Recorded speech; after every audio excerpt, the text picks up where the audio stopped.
Shalom, Bapak Ibu Saudara yang dikasihi Tuhan Yesus. Semoga kita tetap dalam perlindungan Tuhan, penyertaan Tuhan, dan berkat Tuhan senantiasa melimpah dalam kehidupan kita. Puji syukur pada hari Minggu ini kita boleh beribadah kembali. Itu semuanya hanya karena kemurahan Tuhan. Sekalipun kita masih dalam suasana PSBB, di mana ibadah harus dilaksanakan di tempat tinggal masing-masing. Bapak Ibu Saudara yang dikasihi Tuhan, pada saat ini saya menyampaikan renungan dengan tema sikap hati yang benar. Nah, renungan kali ini dengan tema sikap hati yang benar. Bapak Ibu Saudara yang dikasihi Tuhan Yesus, sebagai pengikut Kristus, menjaga sikap hati sangatlah penting. Itu yang dilihat Tuhan dalam kehidupan kita, dan itu juga yang akan menentukan kemana arah hidup kita. Pernahkah kita saat mengalami masalah yang berat dan mulai meragukan Tuhan? Misalnya seperti dalam situasi pandemi seperti saat ini. Mungkin kita merasa sudah melakukan semua yang terbaik, bekerja untuk Tuhan, melayani dengan sungguh-sungguh, kita mengikuti peraturan yang ada, tetapi masalah selalu datang menghampiri kita. Rasanya ingin curhat kepada orang lain, tapi sungkan karena mungkin akan dikira kurang beriman atau kurang percaya. Sudah berdoa minta pertolongan kepada Tuhan, tapi seolah-olah solusi juga tidak kunjung datang. Nah, bagaimana sikap hati kita sebagai pengikut Kristus, Bapak Ibu Saudara yang dikasihi Tuhan?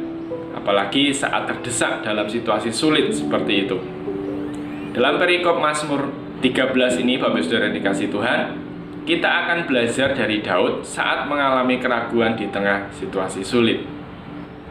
Nah, Bapak Ibu bisa pause video ini sebentar untuk membaca perikop Mazmur tersebut.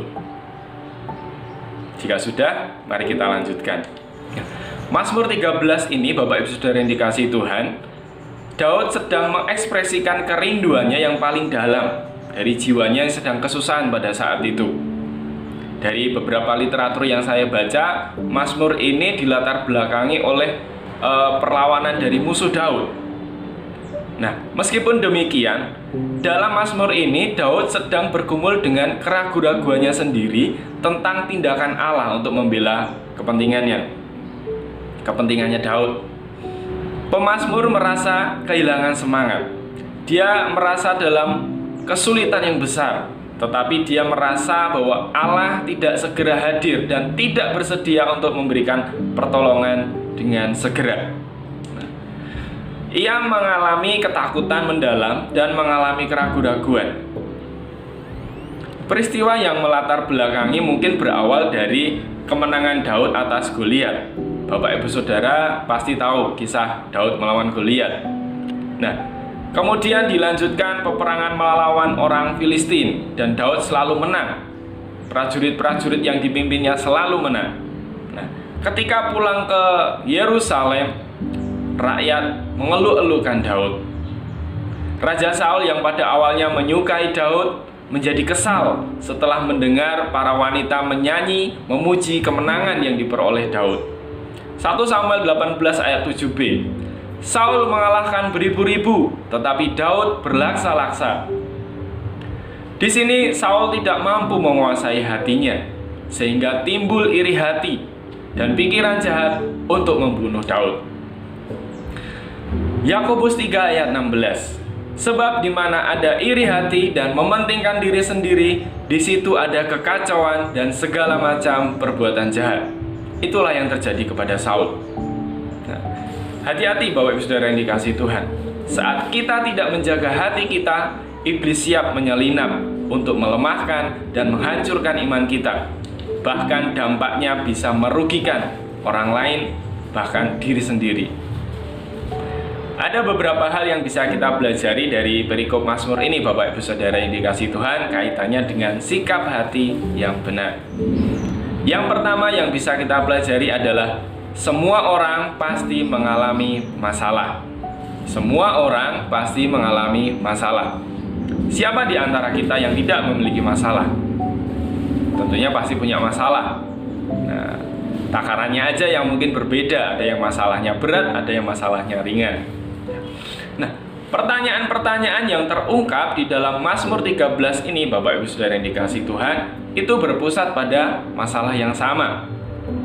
Hal ini memperlihatkan bagaimana sangat gelisahnya Daud berada dalam situasi yang sangat tidak nyaman, seperti terdesak dan hampir mati mungkin. Nah, di ayat 2 dan ketiga, Daud berseru, "Berapa lama lagi Tuhan kau lupakan aku terus-menerus? Berapa lama lagi kau sembunyikan wajahmu terhadap aku? Berapa lama lagi aku harus menaruh kekhawatiran dalam diriku dan bersedih hati sepanjang hari?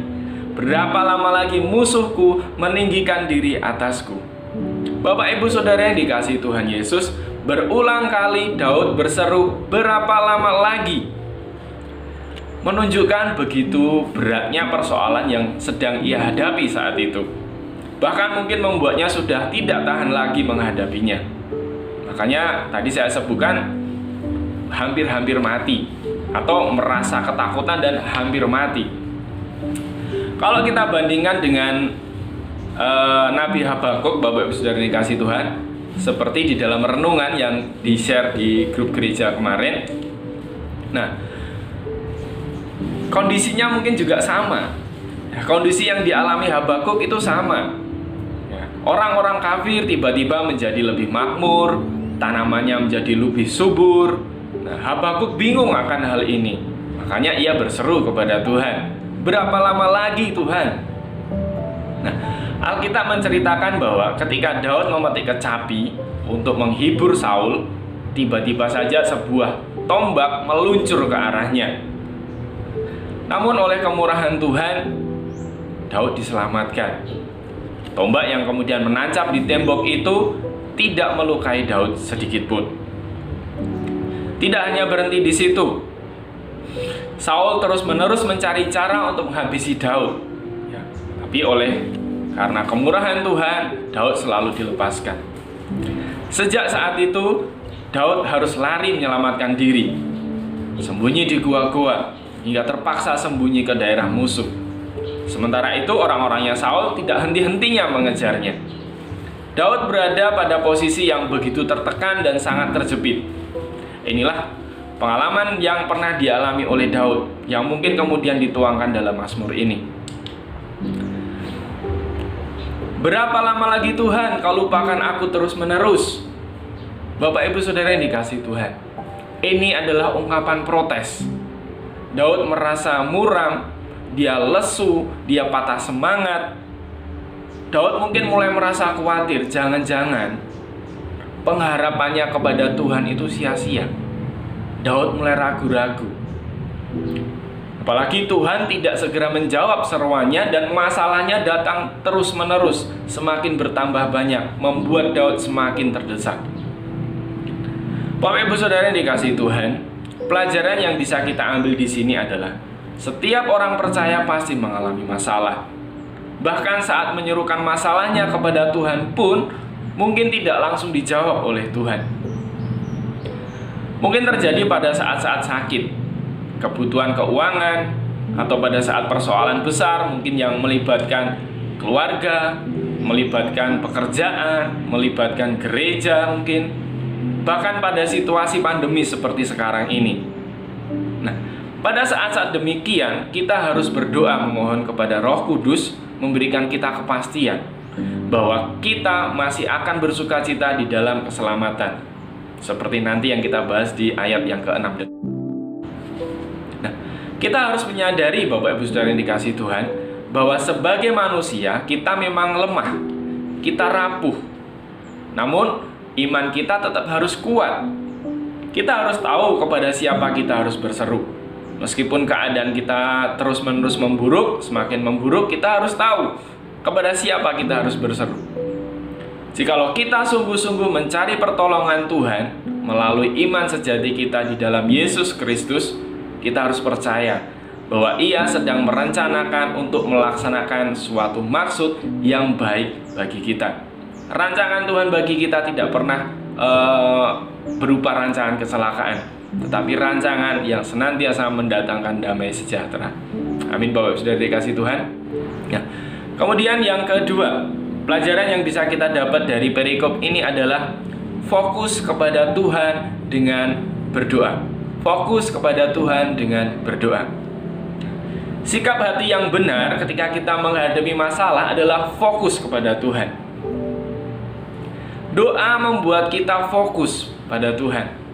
Doa tidak membuat kita fokus kepada masalah. Dan doa yang benar memang harus seperti itu. Fokusnya kepada Tuhan, bukan fokus kepada masalah. Kita baca di ayat yang keempat. Pandanglah kiranya, jawablah aku ya Tuhan Allahku, buatlah mataku bercahaya, supaya jangan aku tertidur dan mati. Supaya musuhku jangan berkata, aku telah mengalahkan dia, dan lawan-lawanku bersorak-sorak apabila aku goyah. Bapak Ibu Saudara yang dikasihi Tuhan, ayat ini sekali lagi mengungkapkan seruan pengharapan Daud. Terlihat sekali bahwa Daud sangat menuntut Tuhan untuk segera bertindak. Daud sudah merasa tidak sabar menanti jawaban Tuhan. Terlebih kondisinya sudah semakin jatuh, dan para musuhnya mungkin mulai menyombongkan diri atasnya, mengolok-olok dia, menghina dia, bersorak-sorak, mengejek Daud. Saya tidak bisa membayangkan bagaimana beratnya kondisi Daud saat itu. Tuhan seakan-akan bertindak sangat lambat. Daud sudah berseru-seru, tetapi pertolongan itu tidak kunjung tiba. Malah persoalan datang semakin bertubi-tubi, semakin cepat, semakin bertambah-tambah. Namun Bapak Ibu Saudara yang dikasihi Tuhan, di tengah kondisi yang seperti itu, Daud tetap merendahkan diri dan berharap kepada Tuhan. Ia tidak sakit hati kepada Tuhan, tidak marah kepada Tuhan. Ia tetap menjaga hatinya berfokus pada Tuhan. Dia tetap menaruh pengharapannya kepada Tuhan. Sama seperti kebanyakan orang saat ini, Bapak Ibu Saudara yang dikasihi Tuhan, merasa sudah tidak tahan lagi dengan berbagai persoalan hidup yang ada. Masalah kesehatan, keuangan, sekolah, pekerjaan, usaha, sawah mungkin, jodoh mungkin, dan lain sebagainya. Orang mungkin sudah merasa tidak tahan dengan situasi pandemi seperti saat ini. Orang tidak bebas keluar rumah. Kalau keluar rumah harus pakai masker, harus sering cuci tangan, harus menjaga jarak dengan sesamanya. Orang bekerja tidak diperbolehkan, masuk ke kerumunan juga tidak diperbolehkan. Selama beberapa bulan mungkin orang sudah tidak tahan. Banyak yang kehilangan pekerjaan, banyak yang tidak bisa bekerja dengan baik. Anak-anak sekolah harus belajar di rumah, harus menggunakan internet, membutuhkan biaya membeli kuota dan lain sebagainya. Ada pula yang tidak tahan dengan masalah pasangan hidup misalnya, tidak segera mendapat pasangan hidup mungkin.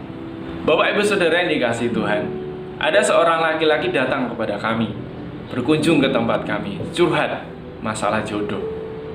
Setiap kali datang, minta didoakan untuk jodoh itu. Karena orang tuanya tidak menyetujui atau tidak merestui hubungannya dengan wanita yang sedang dekat dengan dia. Dia datang ke kami minta didoakan. Dan dia sering datang ke tempat kami, hanya minta didoakan untuk hal tersebut. Nah, Bapak Ibu Saudara yang dikasihi Tuhan, itu hanya salah satu contoh masalah real yang terjadi di sekitar kita. Masalah yang mungkin bagi orang lain biasa, tetapi yang kita rasakan itu sangat berat. Itu pula yang terjadi dengan Daud yang menginspirasinya untuk menulis Mazmur ini. Dia dalam keadaan yang sangat terjepit, dalam keadaan yang sangat tertekan. Rasa-rasanya kondisinya tidak menguntungkan. Rasa-rasanya kondisinya begitu berat. Seperti kita yang dalam situasi seperti ini, ya, tidak menguntungkan bagi siapapun. Baik itu yang bekerja di pasar, baik itu yang bekerja di perusahaan, baik itu yang bekerja di lapangan, tidak menguntungkan bagi siapapun.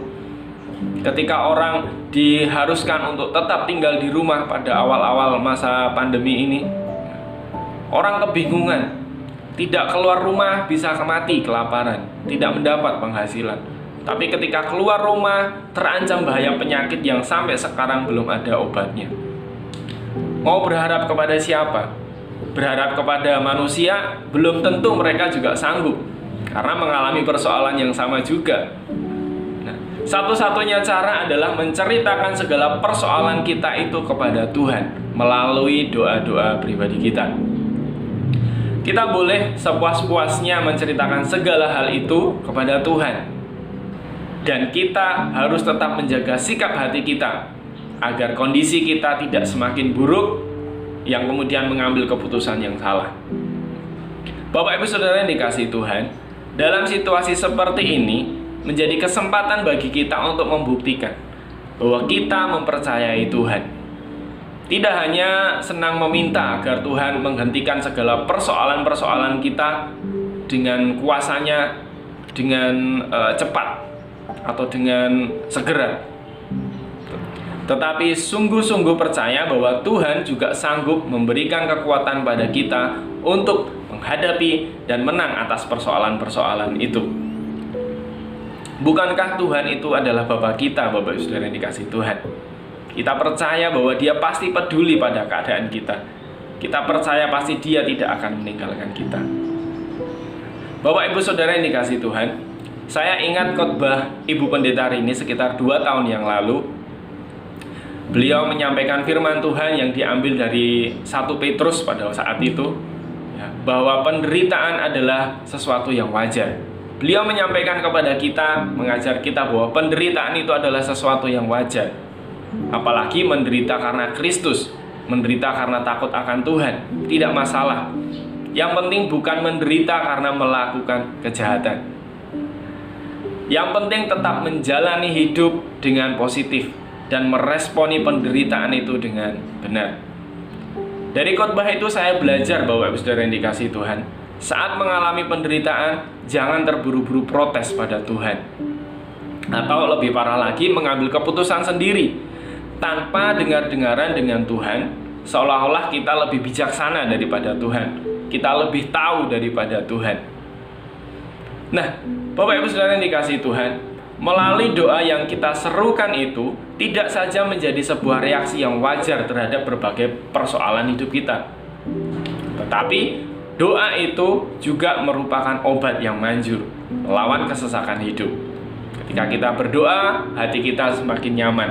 Ketika kita berdoa, kita sedang menenangkan diri kita. Doa kita memang tidak selalu langsung dijawab oleh Tuhan atau seketika menghilangkan masalah kita, tapi doa itu menolong kita untuk tetap sadar, tetap fokus pada Tuhan, dan bertindak hati-hati. Melalui doa, mari kita meminta hikmat dan kekuatan dari Tuhan untuk sanggup mengatasi segala persoalan hidup kita, sehingga kita lebih bijaksana dalam menyikapi berbagai keadaan yang terjadi saat ini, menyikapi berbagai persoalan yang sedang menimpa kita, sehingga kita tidak salah ambil keputusan dan hati kita tetap berfokus pada Tuhan. Yang ketiga, Bapak Ibu Saudara yang dikasihi Tuhan, pelajaran ketiga yang bisa kita dapat adalah bertanggung jawab menjaga sikap hati. Bapak Ibu Saudara yang dikasihi Tuhan, pernahkah kita mendengar banyak orang mengeluh karena persoalannya, tetapi justru menyalahkan orang lain? Berapa banyak? Ketika keputusan yang diambil tidak membuahkan hasil yang diharapkan, tetapi justru menyalahkan pihak lain. Mungkin memang pihak lain yang salah, mungkin, tetapi bisa juga masalah yang dialaminya itu karena perbuatannya sendiri. Kita sebagai orang percaya tidak perlu berlaku demikian. Kita tidak perlu mencari kambing hitam. Saya terkesan dengan Daud dalam Mazmur ini ketika dia menutup Mazmurnya dengan sebuah pernyataan bahwa di atas semua kondisi yang sangat tidak menguntungkan baginya itu, ia memilih percaya kepada kasih setia Tuhan. Daud mendeklarasikan iman, kepercayaannya, keyakinannya dalam Tuhan. Mazmur 13 ayat 6. Tetapi aku, kepada kasih setiamu aku percaya. Hatiku bersorak-sorak karena penyelamatanmu. Aku mau menyanyi untuk Tuhan, karena Ia telah berbuat baik kepadaku.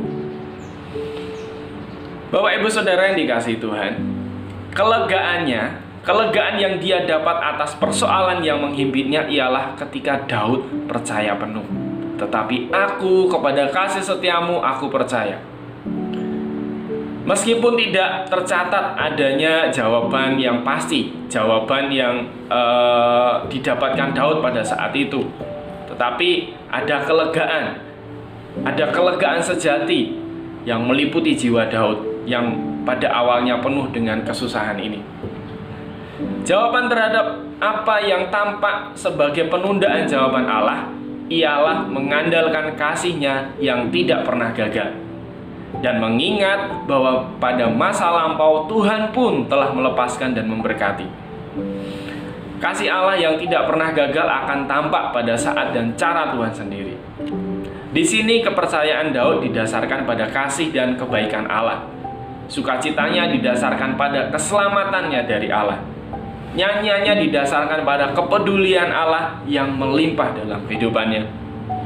Daud telah menemukan damai sejahtera sejati dengan cara mengucapkan percaya kepada Tuhan. Bapak Ibu Saudara yang dikasihi Tuhan, di tengah kondisi sulit yang dia alami, Daud tetap sadar bahwa Tuhan Allah yang dia sembah itu adalah Tuhan yang penuh kasih setia. Dia berhasil menjaga sikap hatinya untuk tetap berpaut kepada kasih setia Tuhan. Kepercayaan Daud menjadi sebuah teladan aspek penting dari seorang percaya yang sejati. Mari kita teladani Daud. Mari kita teladani sikap Daud ini. Ia mendasarkan kepercayaannya pada karakter dan tindakan Tuhan dalam hidupnya.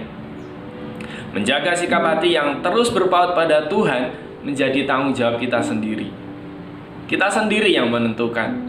Bahkan di saat atau kondisi yang sesulit apapun, yang paling sulit sekalipun, di mana seolah-olah pertolongan Tuhan tidak segera kunjung tiba, bertanggung jawab menjaga sikap hati itu sangat menolong kita. Dengan menjaga sikap hati yang benar, kita akan sanggup menyadari bahwa Tuhan kita memang benar-benar memiliki kuasa yang dahsyat.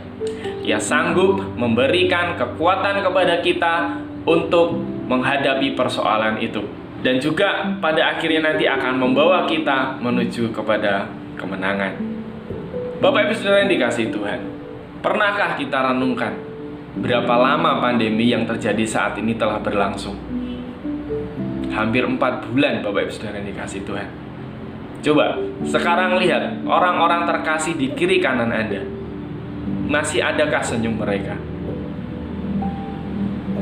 Jika bukan Tuhan yang memberi kita kekuatan, jika bukan Tuhan yang memampukan kita untuk melewati semuanya ini, mungkin kita akan jauh lebih tenggelam dalam situasi ini. Jika kita tidak menjaga sikap hati kita sebagai orang percaya, mungkin kita akan mengambil sebuah keputusan yang salah, yang justru semakin merugikan diri kita sendiri. Karena kesalahan terbesar sebagian besar umat manusia adalah lebih senang kalau prosesnya dihilangkan. Maunya yang instan, ya, maunya yang cepat, ya, maunya yang segera. Ingin selalu mengambil jalan pintas tanpa susah-susah. Kalau orang Jawa bilangnya sakjek saknyet gitu ya. Apa yang diingini pengennya langsung ada gitu. Namun pernahkah kita berpikir bahwa Tuhan pun tidak selalu memakai jalan pintas? Semua melalui proses. Bahkan untuk menerima mukjizat pun ada prosesnya. Sebagai penutup, dengan menjaga sikap hati kita dengan benar, kita akan menyadari bahwa Tuhan pasti turut bekerja dalam segala perkara. Roma 8 ayat 28. Ini ayat hafalan. Bapak Ibu pasti hafal ayat ini. Meskipun seolah-olah pertolongan Tuhan tidak kunjung tiba, tetapi Dia memberi kita kekuatan untuk melewatinya, sebagaimana yang telah dialami oleh Daud. Bapak Ibu Saudara yang dikasihi Tuhan, bersyukurlah kita sebagai orang percaya, karena firman Tuhan tidak pernah mengecewakan dan pasti digenapi dalam hidup kita. Melalui Roh Kudus, Tuhan akan senantiasa mendampingi kita. Ia sanggup memberikan kekuatan kepada kita menghadapi segala persoalan. Kalau tidak demikian, tidak mungkin. Ia mengatakan, "Marilah kepadaku semua yang letih lesu dan berbeban berat, aku akan memberikan kelegaan kepada kamu." Matius 11 ayat 28. Bapak Ibu Saudara yang dikasihi Tuhan, kewajiban kita saat ini adalah tetap bertanggung jawab menjaga sikap hati kita, tetap fokus dan mengandalkan Tuhan dalam segala perkara yang kita hadapi. Amin. Tuhan Yesus memberkati.